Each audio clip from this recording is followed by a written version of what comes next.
Welcome to the VIP MasterClass Series. I'm Josh Wright, and today is a double feature. One new member request and then one veteran member request. The new member's name is Roger, and the veteran member's name is Terry. So again, a lot of new people have been joining. I have a lot of great requests built up, so I want to start doing double the requests in these videos, even if they go a little longer, to make sure everyone's questions are being answered. So welcome to all the new members. I'm so excited to have you here. As all of you may have noticed, I've been posting small samples of the VIP videos that are 6 months old or older to help promote the series and get the word out. I just thank all of you so much for being members. It's so fun to make these videos. It keeps me, alive. Like, it keeps me challenged. A lot of these requests really make me think a lot and get my creative spirit, revved up.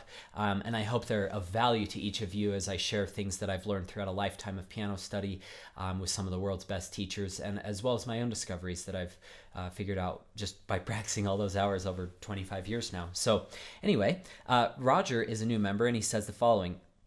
Hi, Josh. First, I just have to say I'm impressed with your willingness and dedication to share all of your knowledge, and I'm very grateful. Thank you so much, Roger.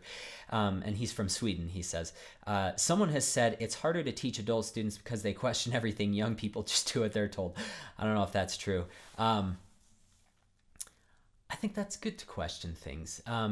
Not to fight your teacher. I was listening to a podcast the other day, and they said, when you're in a space with a very valuable or knowledgeable individual, you need to learn to just shut your mouth and try what they say. Now, having said that, it doesn't mean that you mindlessly do it.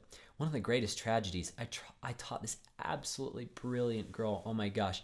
So if someone wants to audition for my private studio, usually I just say, can you submit an audition of a video of you playing? It's mostly for me to assess, because I enjoy teaching people of all levels and abilities. I like teaching beginners. I like teaching advanced. It's not like you have to be at this level to get into my studio. I enjoy all levels, but this girl said, I hope I pass my audition. I'm going to play Scarbo from Ravel's Gaspar and Winter Wind. And she played them brilliantly. And I was like, oh my goodness, this is incredible. And she is an incredible pianist. But it was so interesting. In the lessons, she played me Schumann Humoresque. And it was so fun to hear her play that. And she was a brilliant student. I loved working with her. But I remember the very first lesson, I had to get kind of stern with her and say, because I said, what do you think we should do there? And she said, I don't know. You're the teacher. What should I do? And I was like, oh, no. I don't know how you've been taught in the past, but that's not cool with me.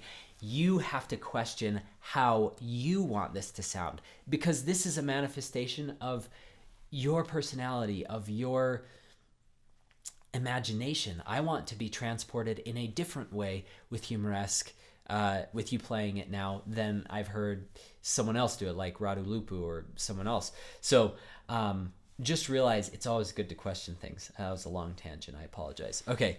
He said, I could ask 100 questions, but I'll try to stick to a few. I have a bucket list of pieces that I want to learn before I die. It's quite long, so I'll have to live to 150 years old. How do you decide which piece of work you are going to practice? I have now reduced my workload to 2 pieces of music that you recommend. And depending on how much you practice, 2 to 4 pieces is okay. 4 pieces if you're practicing 4 or 5 hours a day. 3 pieces if you're practicing between 2 to 4 hours. And anything less than 2 hours, stick to 2 pieces. Because it's better to go deep and finish them quickly and really master them than spreading yourself thin. I teach, one of my great friends in life is this guy in his 70s that lives up in Sheridan, Wyoming. Funniest guy around. He's hilarious. Great pianist too. But he said, I'm currently working on 40 pieces. And I laughed at him and I said, well, how's that going for you? He's like, I don't seem to be making progress on anything. I was like, didn't I tell you 3 years ago you should only work on 2 or 3 things at once? Oh yeah, but they're just too good. I can't, it's so funny. You can build a wonderful repertoire, even if you're in your 70s. Over the course of 10 years, you can build an amazing repertoire, but you will flounder around and just get frustrated and discouraged if you take on too much at once. So I wanted to just interject with a couple of those tips. So he said, how do you decide which piece of work you're going to practice? At this point, I am learning things that people contract me to learn. So I played Rock 3. So they said, we will hire you to come play Rock 3. So I learned that. And I'd learned the first and third movements slowly. And I played them with orchestra slowly when I was like 14 and 15. But that was a new experience. Let me tell you, I probably made $1 an hour by the time I played that. That was ridiculous. So how much work it was, but it's so rewarding, and that's what I live for. I mean, not everything is, just I'll only play this if someone hires me to do it. You have to play for passion too, and that was definitely a passion project.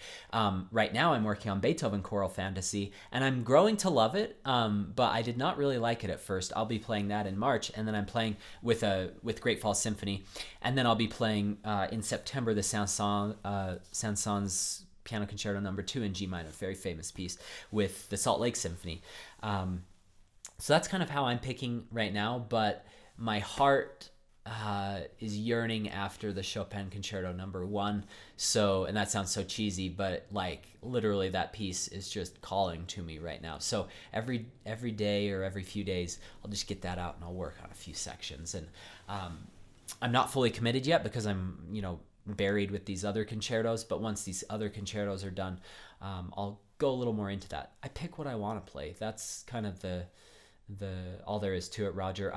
Because I've been well-rounded throughout my life, I've played a lot of Bach preludes and fugues, I've played classical sonatas, I've played all the Chopin etudes, I've played Liszt etudes, I've played Rachmaninoff, I've played Debussy, Ravel. So after you've covered your bases and exposed yourself to different types of music, then just play what you want. I would suggest that everybody exposes themselves to these different genres, even if you don't like them. A lot of my students will say, all I want to do is Bach. I just love Bach. I have quite a few students that say that. And then other students come to me and they say, I'll play anything but Bach. I don't like Bach. And it's just so funny. Bach's kind of a polarizing composer a lot of times.